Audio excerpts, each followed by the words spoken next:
Kung kasalanan ka, ano ka? Kasalanan na hindi pagsisisihan. One thing about me, I'm the baddest alive. Hoy, Cupido!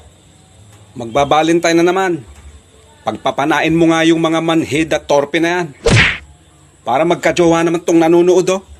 Hindi ka ba naawa? Katanda-tanda na, wala pang jowa. Maawa ka naman. Habang tumatanda ako, unti-unti kong nare-realize na hindi pala tayo magmamature by age. Magmamature tayo by experience. Si Lord, kung minsan mahilig manorpresa, yung tipong down na down ka, tipong wala ka ng maisip na paraan para makatakas sa problema mo, bigla-bigla yan may darating na solusyon. Hindi mo ba napapansin, di ba sa dami ng napagdadaanan mo, nandyan ka pa rin, lumalaban, bas tumatatag.